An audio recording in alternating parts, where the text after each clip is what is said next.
So, ladies and gentlemen, on behalf of the EPP group, the biggest group in the European Parliament, I want to make a statement. We regret the decision of the people in Great Britain, but it's a clear decision, and we respect it at the end. That means for us that the negotiations between the European Union and the British government must immediately start. So we as EPP support fully the line of the Conference of Presidents, which Martin Schulz mentioned today and underlined today. The negotiations must immediately start. We need clarity. We have to avoid any kind of uncertainty. And that means we cannot wait till the British Tory governing party is electing a new Prime Minister. So we ask for immediate start of these negotiations. As EPP Group, for us is a second important point that this is mainly a British decision, and this is first of all a British problem. We see today that the pound lost value and not the euro so much. That shows clearly that this is mainly a British question, a British problem which has to be answered now by the British government.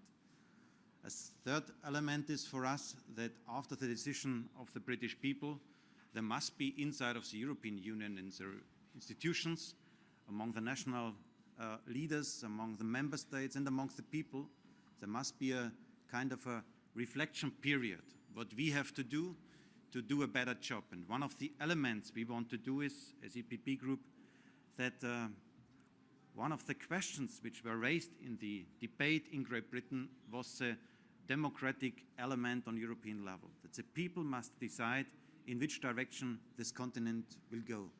And that means for us, having this debate in mind, that we want to strengthen the European Parliament, the parliamentarism on European level, that those decisions we are doing on European level must be have a democratic legitimacy based in the European Parliament.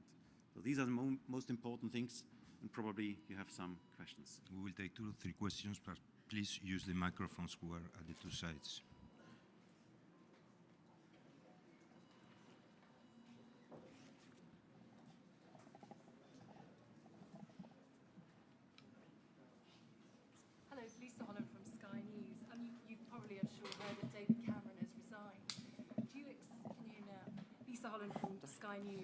You probably have heard, I'm sure, that David Cameron has resigned. Do you accept that the European Union is partly responsible for this because the EU has failed to recognise that reform was needed in order to secure an in-vote in the UK, and also the role of immigration, that you've turned a blind eye to that and the importance for the electorate? I think it makes no sense to discuss who is now responsible. We have the will of the British people on the table, and it's now the question to implement it. And the most important thing is that we do this very quickly. That is our main message. We need to avoid a long period of uncertainty, and the European continent cannot be occupied by a Tory internal battle who will be the next leader of the Tory party and the next Prime Minister of Great Britain. That is what is on the table, and that is what we have to do. But if you're going to ensure that other countries don't have referendums and decide to exit as well, then you have to face up to the reality of why Britain has voted to leave the European Union. Well, there are a lot of people in Great Britain who still believe in the European Union, so it was a tight race.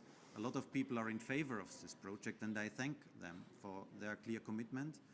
And now we have to deal with the implementation of the current situation. Can I ask? Oh. Sorry.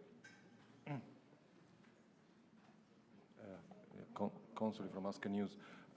You said very clearly, we cannot wait for the Tories to decide for a new leader. There is this problem of the triggering of Article 50. And there has been a debate in the UK about the fact of delaying the triggering in order to have more time, in order to have the possibility to put more pressure on the negotiations. So what you are saying is that actually there should be a very clear, immediate triggering of this Article 50, and how and when? I expect from the British government, from the current government in office, I expect from them to do immediately the necessary legal steps, especially next week when there is a council meeting.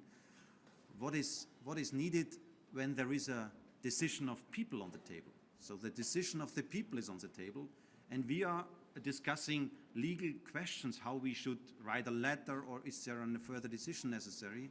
Sorry, we respect the decision of the people. That means we won't immediately start with negotiations, and we do this in the approach to say leave means leave. We said this at the beginning of the referendum campaign, we said this during the referendum campaign, and we say this now. Leave means leave. And again, for me, I see that today markets show very clearly that Great Britain has a bigger problem than the European Union. It's for both sides a damage.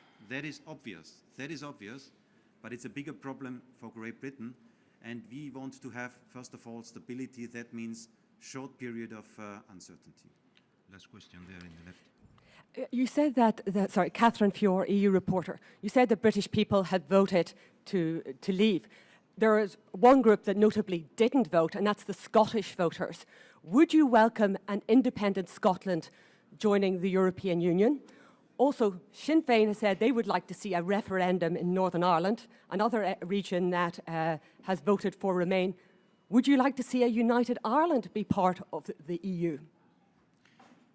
First of all, we have an average, let me say, of the outcome from Great Britain, and that is to leave the European Union. And that is, first of all, what we respect.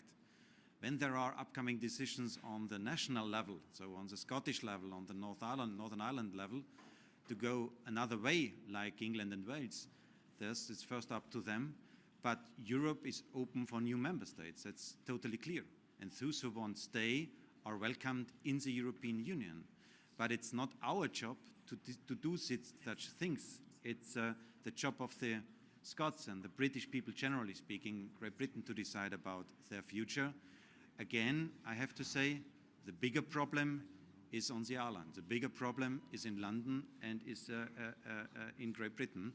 And we have to think in the European Union about a reflection period. But first of all, we need a clear message from Great Britain. Thanks so much. Thank you very much.